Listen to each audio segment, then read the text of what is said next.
Oi, meu nome é Flávia, e para a atividade final da disciplina de análise real, eu vou falar sobre a constante π. Vamos começar um pouquinho sobre algumas curiosidades e fatos históricos relacionados a π. Desde cerca de 2000 a.C., os babilônios eles já estimavam que o tamanho da circunferência era aproximadamente 3 vezes o tamanho do diâmetro. Só em 250 a.C., Arquimedes ele deu a primeira aproximação conhecida de π. Ele estimou um valor limitado entre 223 sobre 71 e 220 sobre 70, perdão. Apenas em 1706 d.C., que foi finalmente introduzido o símbolo que utilizamos até hoje para π. Foi introduzido por William Jones.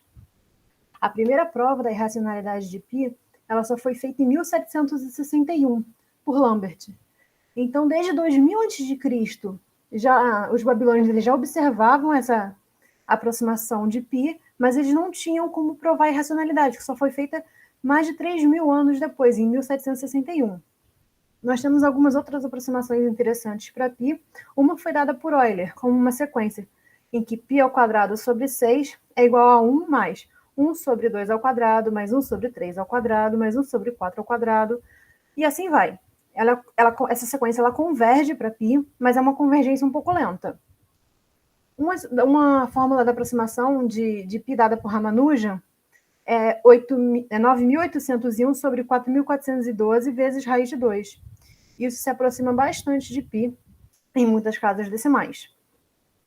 Agora eu vou falar um pouquinho sobre a prova da irracionalidade de π dada por Charles Hermite. Ele é um francês. Eu não sei nem se eu pronunciei o nome dele corretamente. Então, a gente vai utilizar algumas propriedades para essa prova que ele dá.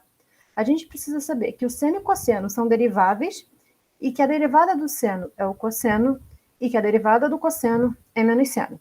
Precisamos também saber que o seno de zero é igual ao seno de π, que é igual a zero. E que o cosseno de zero é igual a menos o cosseno de π, que é igual a 1. Temos que saber também que o seno de x está entre 0 e 1 para todo x pertencente ao intervalo 0 a π. Ok? Então, vamos começar a prova dada por esse Charles Hermite. Ele primeiro determina esse lema. Dado n pertencente aos naturais, seja f uma função de r nos reais, dada por f de x igual a x elevado a n, vezes 1 menos x tudo elevado a n, sobre n fatorial para todo x pertencente aos reais. Nós temos que f de x vai estar entre 0 e 1 sobre n fatorial para todo x pertencente ao intervalo 0, 1. Vai existir um cn mais 1, até c2n pertencente aos inteiros, tais que f de x vai ser igual a 1 sobre n fatorial vezes cn vezes x elevado a n mais cn mais 1 vezes x elevado a n mais 1, e assim vai, até c2n vezes x elevado a 2n para todo x pertencente aos reais.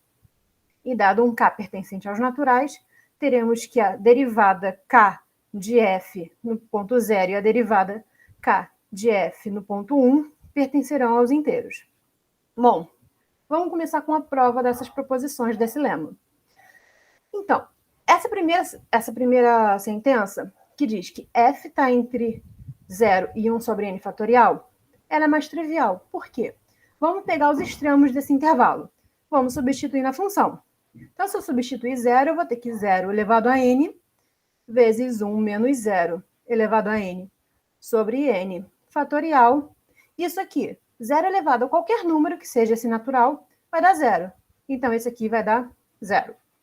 Se eu pegar o outro extremo, 1, 1 elevado a n vezes 1 menos 1 elevado a n sobre n fatorial. 1 menos 1 vai dar 0. Então, novamente, esse resultado aqui vamos chegar em 0. Se eu pegar alguma coisa entre 0 e 1, por exemplo, meio, eu vou ter que meio elevado a n vezes 1 menos meio elevado a n sobre n fatorial.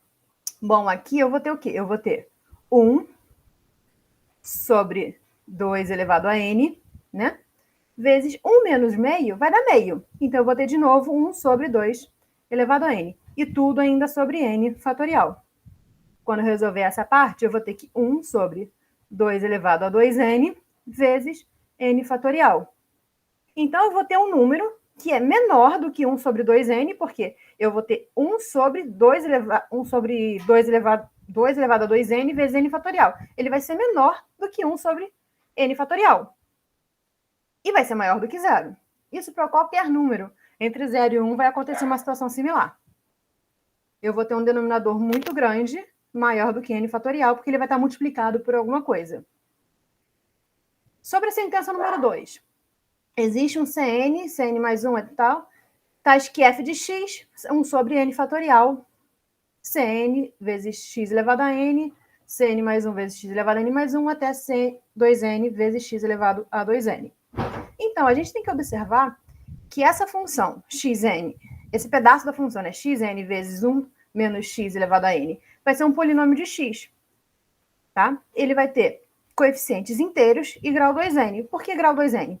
Se a gente ampliar isso daqui, se fosse, por exemplo, grau 2, eu teria 1 ao quadrado menos 2 vezes 1 vezes x mais x ao quadrado. Quando a gente multiplicasse isso daqui por n, eu vou ter alguma coisa aqui. Se eu abrindo aquele 1 menos x elevado a n, eu vou ter alguma coisa nesse estilo aqui. X elevado a n mais, e mais alguma coisa aqui no final, vezes x elevado a 1. Então, o que vai acontecer? Quando eu multiplicar x elevado a n por esse x elevado a n, eu vou ter x elevado a 2n. E esse a é o que a gente está chamando de Cn. A gente só mudou o nome, só para ficar bonitinho e acompanhar os mesmos termos. Ok? Aí, o que vai acontecer? Quando a gente derivar isso, já partindo para a prova da terceira sentença, as derivadas até a ordem n-1, porque a gente vai ter de grau 2n. Então, até n-1, eles vão ser polinômios múltiplos de x. Ele vai ter o x ainda. Então, quando eu pegar um x igual a 0, um f de 0, eu vou ter alguma coisa multiplicada por 0. Então, eu vou eliminar tudo isso. Ok? Então, vai dar 0, por exemplo, eu vou ter esse Cn xn até a derivada n mais 1 x n mais 1. Então, quando a gente derivar isso daqui até o n mais 1, eu ainda vou ter um expoente aqui. Esse n não vai sumir ainda. O que vai acontecer? Ele vai manter esse x aqui. Então, esse x, quando a gente pegar a função no zero, soma de coisas multiplicadas por zero vai dar zero. Então, eu vou ter que essa fk, quando k de zero, quando k, a gente tiver o k menor do que n menos 1, eu vou ter que f de k de zero vai dar zero. Derivada k, né? Quando a gente tiver isso maior do que 2n, ou seja, quando chegar no último termo de x, eu vou ter eliminado todos os expoentes de x. Então, eu vou acabar numa derivada de constante. O que vai acontecer? A derivada de constante é nula. Então, quando k for maior do que 2n, eu também vou ter essa função como essa derivada dando zero. Então, o nosso problema ele vai estar onde? Quando a gente tiver um k que esteja entre n e 2n. Bom, a gente vai ter uma coisa do tipo isso daqui. K fatorial, porque para cada vez que eu diminuir o expoente de x, eu estou multiplicando ali na frente. Por exemplo, x elevado ao quadrado, eu vou fazer 2 vezes x. X elevado à quarta. A primeira derivada vai dar 4 vezes x a terceira. Eu derivar de novo, vai dar 4 vezes 3 vezes x ao quadrado. Então, eu vou ter esse k fatorial na frente. Vezes aquele ck, que é o que estava multiplicando o x, que também não vai sumir, divididos por n fatorial. Isso vai me dar um número inteiro. Porque esse n fatorial eventualmente vai estar dentro desse k fatorial. E vai me dar um número inteiro. Só que a gente também tem que f de x é igual a f de 1 menos x. Ora, como assim? Vamos substituir 1 menos x lá na função. 1 menos x elevado a n. Vezes 1 menos x elevado a n sobre n fatorial. Eu vou ter, então, 1 menos x elevado a n, vezes 1 menos... Quando eu fizer tirar esse parênteses aqui, eu vou ter 1 menos 1 mais x. Então, 1 menos 1 dá 0. E o x que sobrou elevado a n sobre n fatorial. Deu a mesma coisa original que a gente tinha aqui. Só troquei a ordem. Então, o que estava valendo para o f, a derivada no ponto 0, está valendo também para a derivada no ponto 1. Por isso, a gente vai chegar à conclusão de que a derivada k no ponto x vai ser menos 1 elevado a k, f de 1 menos x. Então, a fk, a derivada k de 1, vai ser menos 1 elevado a k, vezes a derivada k de 0. Isso também vai pertencer aos inteiros. Ok? Bom, dado isso, nós temos o seguinte teorema. Suponha que o número π é um número irracional e, portanto, π também é. Então, vamos começar a demonstrar isso. Vamos supor, então, que, por absurdo, que exista P e Q, pertencentes às naturais, tais que π ao quadrado vai ser igual a P sobre Q. Por que π ao quadrado? A partir do momento que a gente coloca o número elevado ao quadrado, a gente está garantindo que ele é positivo. Portanto, eu posso pegar P e Q naturais. Ok? Se a gente tiver P elevado a n sobre n fatorial, isso tende a zero, quando n vai tender a um infinito. Então, a gente tem como escolher um n pertencente às naturais que seja suficientemente grande, de modo que esse P elevado a n sobre n fatorial seja menor do que 1 sobre π. E vamos também definir f, o polinômio de grau 2n do lema anterior.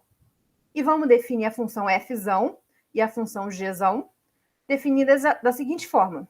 Fzão de x vai ser igual a q elevado a n vezes π elevado a 2n f de x menos π elevado a 2n menos 2, segunda derivada de x, de f de x, mais até menos 1 elevado a n vezes π ao quadrado vezes a derivada 2n de f de x. E vamos definir a g de x como sendo a derivada primeira desse fzão vezes seno de π vezes x menos π vezes fzão de x vezes cosseno de π vezes x. Então, quando a gente tiver o k pertencente de 1 até n, vamos ter que o q elevado a n vezes π elevado a 2k vai ser igual a q elevado a n menos k vezes π elevado a n. Isso é pertencente às naturais.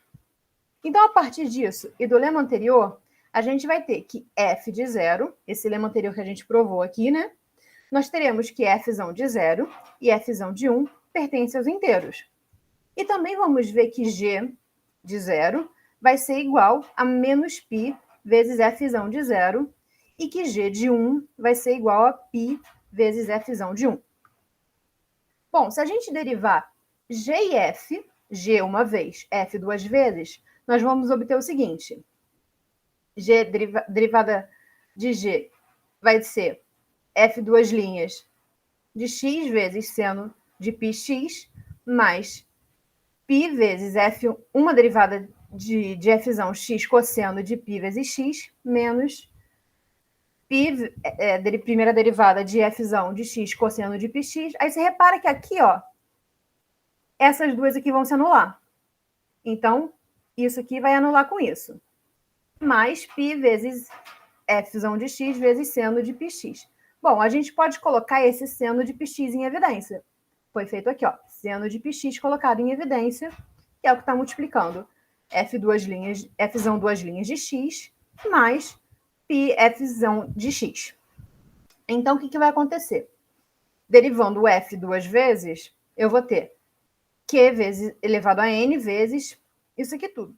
A gente simplificando essa expressão, a gente pode colocar o π em evidência, menos π elevado ao quadrado em evidência. Já tem o q aqui, que é elevado a n em evidência, mas vamos colocar também o π elevado a 2 em evidência. Então, menos π ao quadrado, se eu dividir isso aqui por menos π ao quadrado, eu vou ter que menos π elevado a 2n menos 2, segunda derivada de x, eu só botei esse menos π ao quadrado em evidência. Só que aí a gente olha isso daqui, essa expressão toda aqui. Se a gente voltar aqui na página anterior, a gente vai ver que isso daqui é o f de x, que é elevado a n vezes isso aqui tudo. Então, a gente está substituindo aqui.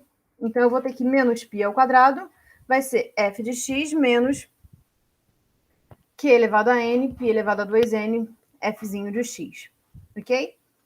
Simplificando isso aqui, mas fazendo essa distributiva, eu vou terminar com essa expressão aqui, que fzão duas linhas de x vai ser igual a menos π ao quadrado, fzão de x, mais π ao quadrado, p elevado a n, vezes fzinho de x.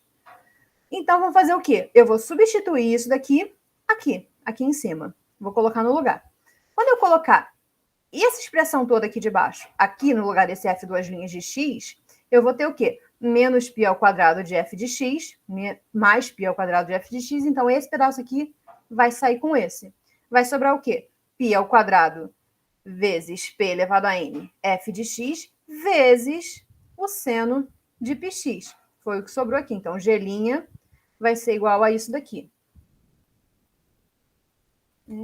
Borracha, apagar que ficou por cima. Tá? Então, g' vai dar isso daqui. Então, do primeiro teorema fundamental do cálculo, a gente vai tirar o quê? Que π vezes a integral de 0 a 1 de p elevado a n vezes f de x, seno de x. Por que esse π veio para fora? Ele é uma constante, né? Então, a gente bota ele do lado de fora aqui da integral. Isso aqui vai ser igual a gzão de 1 menos gzão de 0, porque, bom, como a gente definiu aqui, ó, o gzão. E isso vai ser igual a f de 1 mais f de 0. Por quê? Sobre π. Por que vai ser igual a f de 1 sobre f de 0? A gente chegou à conclusão aqui, ó, que g de 0 é igual a menos π de f de 0. Então, eu vou botar ali, ó, onde tem g, e g de 1 é o quê? π vezes f de 1. Então, eu vou colocar aqui, ó, π f de 1 menos g de 0 é menos π f de 0. Então, menos π fzão de 0 sobre π. Então, eu vou simplificar esse π com esses π's e menos com menos não vai dar mais. Então, eu vou ter que fzão de 1 mais fzão de 0. E isso pertence aos inteiros, porque a gente viu aqui atrás que f de 0 e f de 1 pertencem aos inteiros. Então, dois números inteiros somados também vai pertencer aos inteiros. Mas, por outro lado, a gente tem que essa expressão tem que estar entre 0 e 1. Só que, se ele pertence aos inteiros e ele está entre 0 e 1, isso é um absurdo. Não existe nenhum número inteiro que esteja entre o intervalo aberto 0 e 1. Portanto, não temos um P e Q pertencente aos naturais, dado que tal que π ao quadrado seja igual a ele, seja igual a P sobre Q. Se isso é um absurdo, então nós temos que π ao quadrado é irracional. Logo, π também é irracional. Ok? Essa foi a prova apresentada por Charles Hermite. Não sei se eu estou pronunciando do jeito correto, mas eu espero que vocês tenham compreendido. É isso e até a próxima.